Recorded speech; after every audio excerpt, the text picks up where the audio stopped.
بعد فأعوذ بالله من الشيطان الرجيم بسم الله الرحمن الرحيم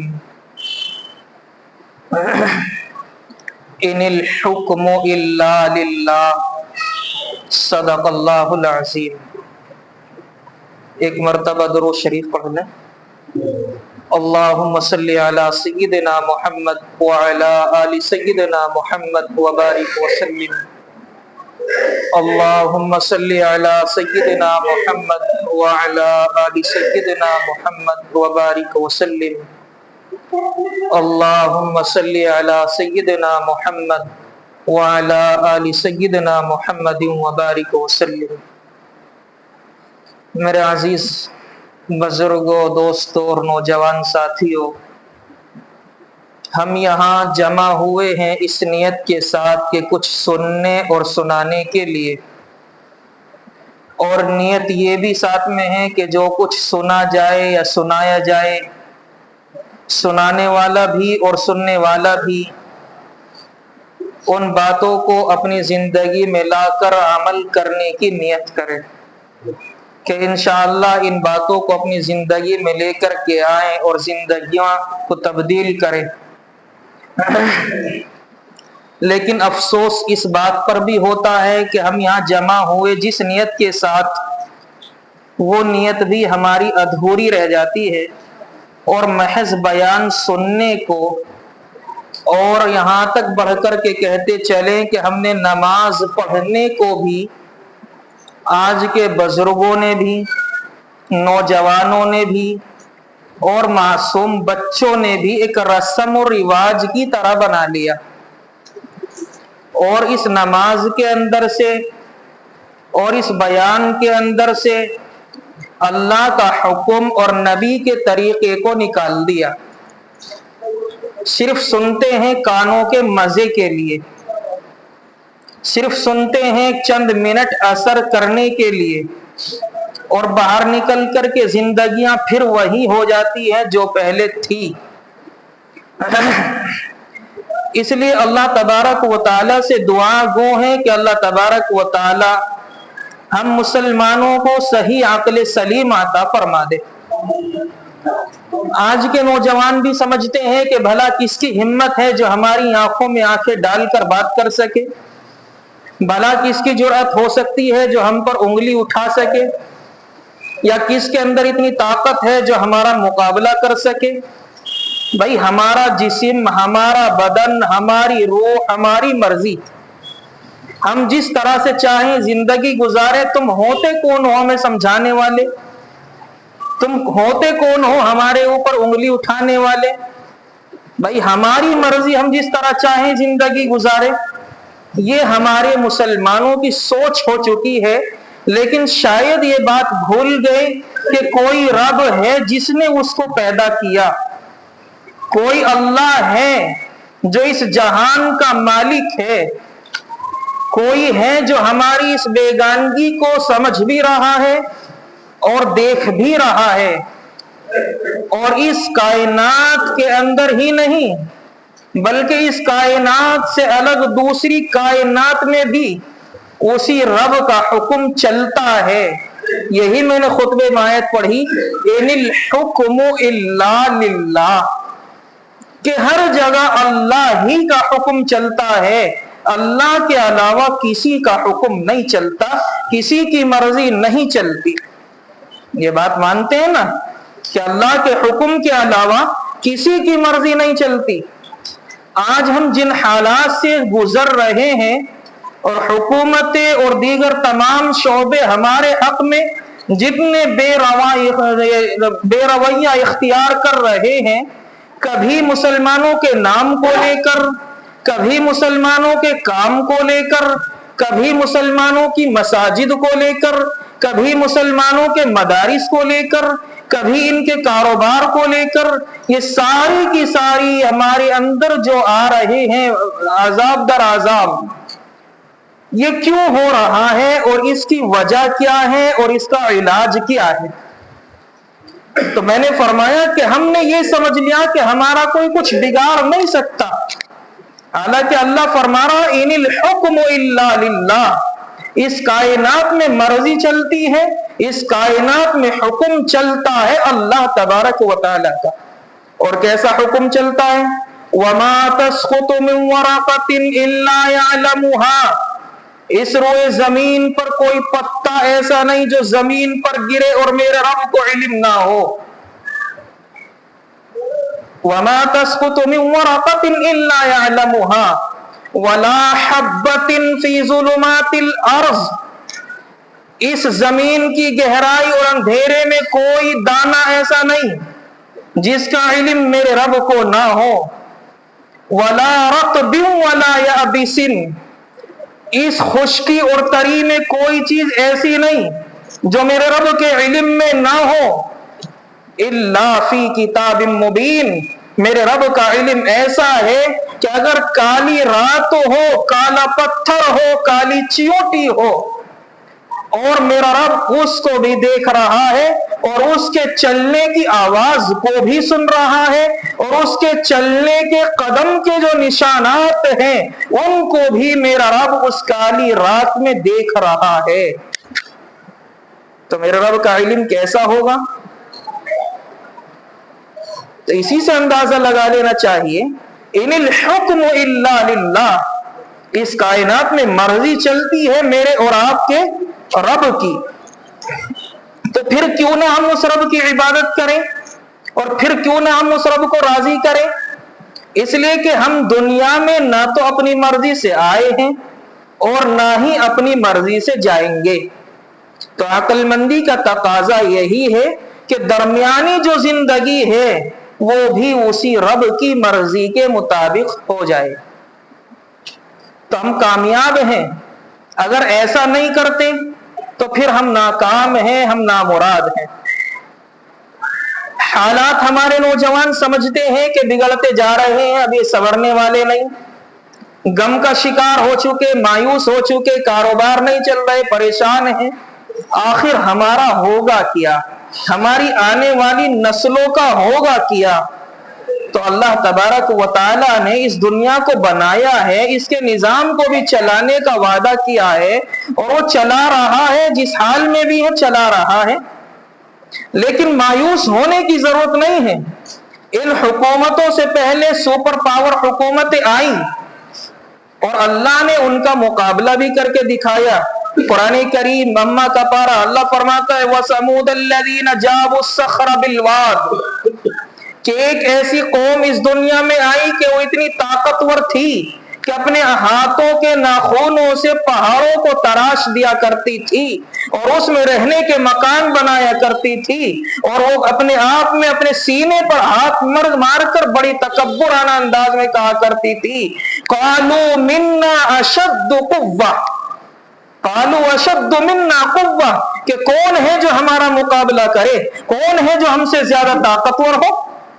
وہ متکبرانہ انداز اللہ کو پسند نہیں آیا۔ تو پھر کیا ہوا؟